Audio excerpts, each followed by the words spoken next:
Hello everyone, welcome to अधियोत्तम महोदय। मैं हूं शिवम। जैसा कि पिछली वीडियो में बात हुई थी कि हम एलएलबी ऑनर्स के पहले सेमेस्टर के सिलेबस के बारे में कुछ डिस्कस करेंगे। तो उस सिलेबस में से जो हमने पहला सब्जेक्ट चुना है वो है लॉ ऑफ कॉन्ट्रैक्ट का। लॉ ऑफ कॉन्ट्रैक्ट, इस सब्जेक्ट में, लॉ ऑफ कॉन्ट्रैक्ट के सब्जेक्ट में आपका जो सबसे पहला टॉपिक है वो है meaning and nature of contract. जो सबसे पहला और कह सकते हैं सबसे बेसिक टॉपिक है वो है meaning and nature of contract.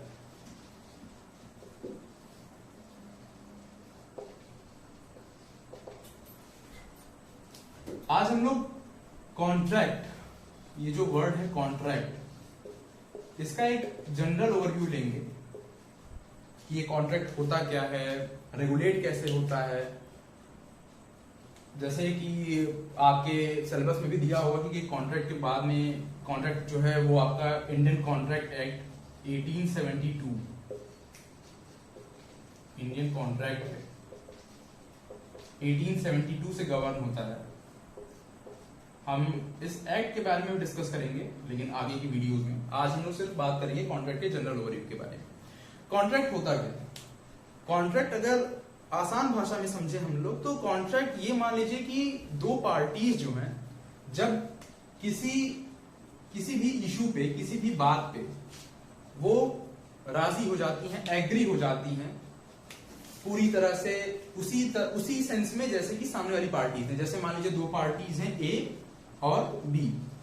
मान लीजिए ए और बी ये एक्स इशू है, इस इशू पे सेम सेंस में एक दूसरे के प्रति एग्री हो जाती है, तो हम कह सकते हैं कि इनके बीच में एक एग्रीमेंट बन गया है। ये लोग एग्री हो गए, ए और बी जो है, मान लीजिए एक्स इशू है, इस पे ये लोग एग्री हो गए, तो हम कह सकते हैं कि ए और बी के बीच में एक एग्रीमेंट बन चुका है। एग्रीमेंट बन चुका है। अब आप कहेंगे कि ये एग्रीमेंट से कॉन्ट्रैक्ट की तरफ कैसे जाते हैं? एग्रीमेंट से कॉन्ट्रैक्ट की तरफ तब जाएंगे जब वो एग्रीमेंट आपका जो लॉ है, आपके यहां का जो लॉ है, वो उसे इन्फोर्स करवा पाए। आप जब इंडियन कॉन्ट्रैक्ट एक्ट पढ़ेंगे तो उसमें कुछ सारी कंडीशंस हैं जिनके अकॉर्डिंग या जिनको फॉलो करके जो कोई एग्रीमेंट दो पार्टीज बनाती हैं उनको इन्फोर्स किया जा सकता है। तो लॉ इन्फोर्स करवाए, मतलब ये आपका लॉ क्या है? Indian contract act. अगर ये उस एग्रीमेंट को इन्फोर्स करवाता है, पूरी तरह से उस चीज को फॉलो करवाता है, तो हम कह सकते हैं कि वो जो ए और बी के बीच में एग्रीमेंट बना था वो कॉन्ट्रैक्ट है। अगर वो इन्फोर्स नहीं करवाता है तो वो एग्रीमेंट ही रह जाएगा। तो इससे हमें दो चीज पता चली कि एग्रीमेंट जो है ये जरूरी नहीं है कि वो एग्रीमेंट लीगली इन्फोर्सिएबल हो। मतलब ये जरूरी नहीं है कि हम और आप अगर एग्रीमेंट कर रहे हैं तो वो लॉ उसको इन्फोर्स करवा पाए, ये जरूरी नहीं है। एग्रीमेंट लीगली अनइन्फोर्सिएबल भी हो सकता है। अच्छा,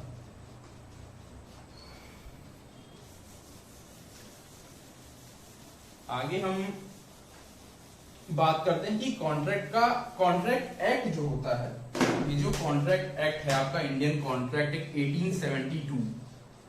क्वेश्चन अब यहां ये उठता है कि क्या इंडियन कॉन्ट्रैक्ट एक्ट 1872 हमें कुछ राइट्स या ड्यूटीज या कुछ कह सकते हैं कि क्या ये कुछ फॉर्म बताता है कॉन्ट्रैक्ट का? क्वेश्चन ये उठता है कि क्या ये कोई कॉन्ट्रैक्ट का फॉर्म बताता है या ये बताता है कि क्या पार्टीज की राइट्स होंगी, क्या पार्टीज की ड्यूटीज होंगी?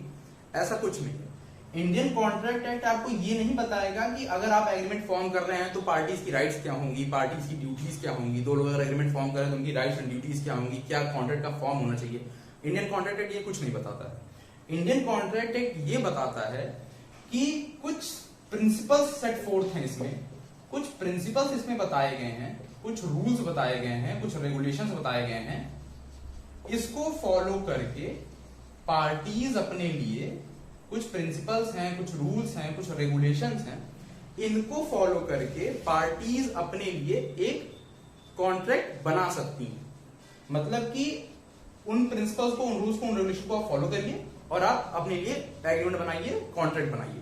क्या राइट्स होंगी, क्या ड्यूटीज होंगी, क्या कॉन्ट्रैक्ट का फॉर्म होगा, वो पार्टीज के ऊपर, वो पार्टीज अपने से डिसाइड कर सकती हैं, लेकिन जो रूल्स रेगुलेशंस में बताए गए हैं उसके अकॉर्डिंग है। इंडियन कॉन्ट्रैक्ट एक्ट आपको ये भी बताता है कि अगर कॉन्ट्रैक्ट मान लीजिए दो पार्टीज ने बनाया है, अगर वो मान लीजिए किसी पार्टी ने ब्रेक कर दिया, या फिर ब्रीच हो गया कॉन्ट्रैक्ट का, या फिर ये हो गया कि कॉन्ट्रैक्ट परफॉर्म नहीं हो पा रहा है, तो इन सब चीजों के लिए वो कुछ प्रिंसिपल्स बताया गया है एक्ट में, कुछ रूल्स बताए गए हैं। तो एक चीज आप क्लियर रखिए कि इंडियन कॉन्ट्रैक्ट एक्ट ये राइट्स एंड ड्यूटीज नहीं बताता है पार्टीज की, क्या उनके राइट्स ड्यूटीज होंगे, क्या फॉर्म होगा। वो सिर्फ इतना बताता है कि इसमें कुछ रूल्स हैं, कुछ रेगुलेशन है, इनको फॉलो करिए और इनसे आप अपना एक कॉन्ट्रैक्ट अपने बीच में बना लीजिए। ठीक, अगला क्या जरूरी चीज जानना है इंडियन कॉन्ट्रैक्ट एक्ट के बारे में। बात हमेशा ये उठती है कि जैसे मान लीजिए कॉन्ट्रैक्ट होता है, तो कॉन्ट्रैक्ट आप जब फॉर्म करते हैं तो आप अपने बीच में दो पार्टी जो होती हैं वो अपने बीच में एक ऑब्लिगेशन के लिए ही कॉन्ट्रैक्ट बनाएंगी,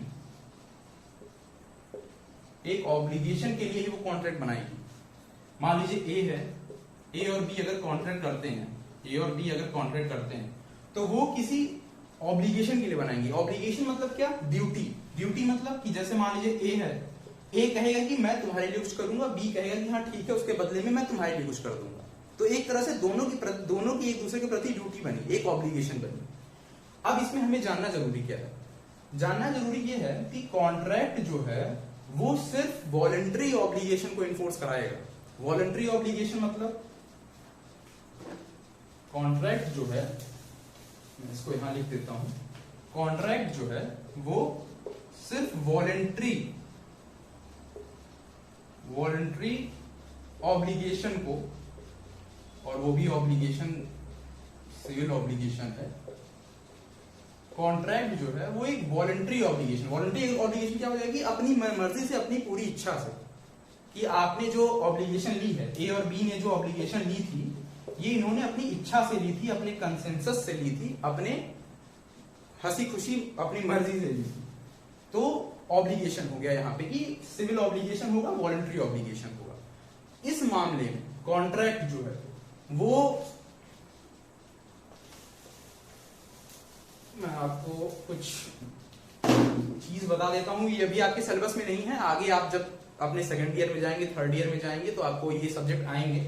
लेकिन यहां पे हल्का सा मैं उस चीज को मेंशन कर देता हूं कि जैसे कॉन्ट्रैक्ट जो था वो वॉलंटरी ऑब्लिगेशन इन्फोर्स करवाता है, कि जो अपनी मन मर्जी से आपने ऑब्लिगेशन बनाई उसको इन्फोर्स करवाता है। टॉर्ट में क्या होता है, टॉर्ट में भी ऑब्लिगेशन इन्फोर्स होती है। टॉर्ट में मान लीजिए कोई टॉर्टियस रॉन्ग हुआ, उसमें किसी की ऑब्लिगेशन में किसी की ड्यूटी बनी, लेकिन यहां पे जो ऑब्लिगेशन इन्फोर्स होगा, यहां पे जो लॉ टॉर्ट में जो ऑब्लिगेशन इन्फोर्स करवाएगा वो वॉलंटरी ऑब्लिगेशन नहीं होगी, वो अपनी इच्छा से, अपनी मर्जी से वो ऑब्लिगेशन नहीं ली गई होगी या नहीं इनकर की गई होगी, कि वो पार्टी जो है वो खुद से ऑब्लिगेशन वो इनकर करे, ऐसा कुछ नहीं। टॉर्ट में क्या है, नॉन वॉलंटरी, सॉरी यहाँ पे नॉन वॉलंटरी ऑब्लिगेशन जो है यहां इन्फोर्स करवाई जाती है। कॉन्ट्रैक्ट में क्या है, आपका वॉलंटरी ऑब्लिगेशन इन्फोर्स करवाई जाती है।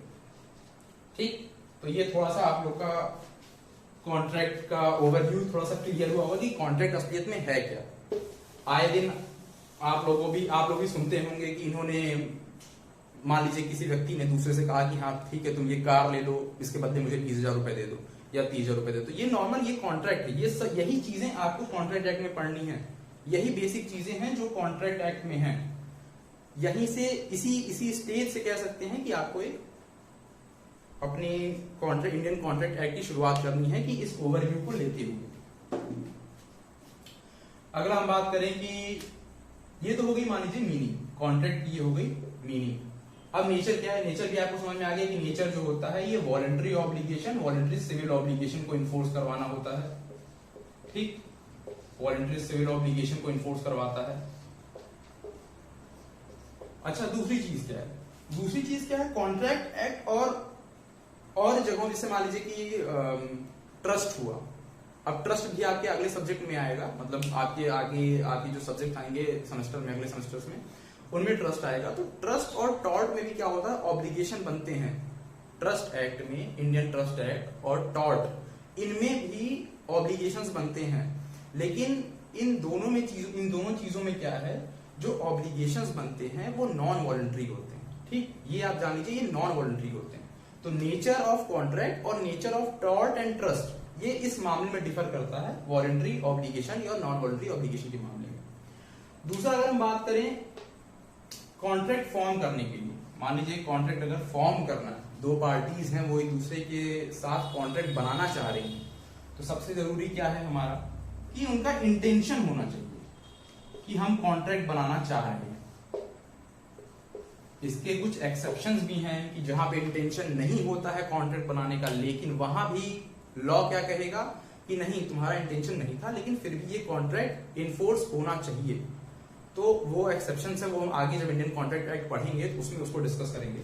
लेकिन बेसिक चीज आप ये जानिए कि कॉन्ट्रैक्ट बनाने के लिए सबसे जरूरी क्या है, इंटेंशन होना चाहिए कॉन्ट्रैक्ट बनाने का। Intention to create legal obligation, कि हम लीगल ऑब्लिगेशन एक दूसरे के प्रति लाना चाहते हैं, एक दूसरे के प्रति दायित्व हमारी कुछ बनती है, उसको बनाने के लिए इंटेंशन होना बहुत जरूरी है।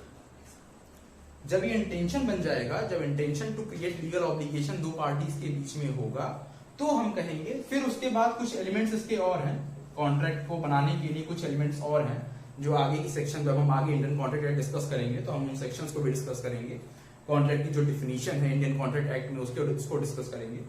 लेकिन बेसिक आप ये जान लीजिए कि कॉन्ट्रैक्ट होता क्या है, कॉन्ट्रैक्ट बनाने के लिए चीजें क्या जरूरी है, कॉन्ट्रैक्ट किस चीज पे अप्लाई होता है, किस चीज को रेगुलेट कर सकता है, सिर्फ इन चीजों को आप जान लीजिए। बाकी intention to create legal obligation ये भी आपको बता दिया गया। तो अब आइए थोड़ा बात करते हैं intention to create legal obligation के बारे में। ये जो intention to create legal obligation है कॉन्ट्रैक्ट को फॉर्म करने के लिए, आप भी ये चीज मानते होंगे जनरल सेंस में कि अगर दो पार्टी एक दूसरे से एग्री कर रही है किसी मुद्दे पे, तो उसका एक इंटेंशन होना चाहिए, उसका मन होना चाहिए, उसकी इच्छा होनी चाहिए कि हाँ मैं इस चीज पे एग्री कर रहा हूं, तो उसका इंटेंशन होना चाहिए। तो हम बात करते हैं intention to create legal obligation पे। ये जो intention to create legal obligation है, इसका आपको इंडियन कॉन्ट्रैक्ट एक्ट में कहीं जिक्र नहीं मिलेगा। इंडियन कॉन्ट्रैक्ट एक्ट अगर स्टैट्यूटरी प्रोविजन में देखा जाए तो आपको कॉन्ट्रैक्ट के और सारे एलिमेंट का जिक्र मिलेगा कि कॉन्ट्रैक्ट के लिए क्या क्या जरूरी है, कॉन्ट्रैक्ट फॉर्म करने के लिए एलिमेंट्स क्या हैं, क्या क्या होनी चाहिए किसी कॉन्ट्रैक्ट में। लेकिन आपको ये intention to create legal obligation का जिक्र इंडियन कॉन्ट्रैक्ट एक्ट में नहीं मिलेगा। तो ये आया कहां से? Intention to create legal obligation ये इंग्लिश लॉ से आया है, इंग्लिश लॉ से आया है। जैसा कि आप जानते हैं कि इंडियन कॉन्ट्रैक्ट एक्ट का ओरिजिन भी इंग्लिश लॉ की तरफ से ही है। तो intention to create legal obligation जो है ये इंग्लिश लॉ से आया है। इंग्लिश लॉ में क्या था, इंग्लिश लॉ में ये चीज एक्सेप्ट की गई, ये चीज मानी गई कि कॉन्ट्रैक्ट फॉर्म करने के लिए और एलिमेंट्स के अलावा intention to create legal obligation भी एक जरूरी एलिमेंट है। ठीक, इसके लिए जो इसको वेल डिफाइंड, एक तरह से कहें कि intention to create legal obligation को अच्छे से जहां डिफाइन किया गया वो केस था बेल्फर वर्सेस बेल्फर। ये जो केस था ये था आपका बेल्फर वर्सेस बेल्फर के केस में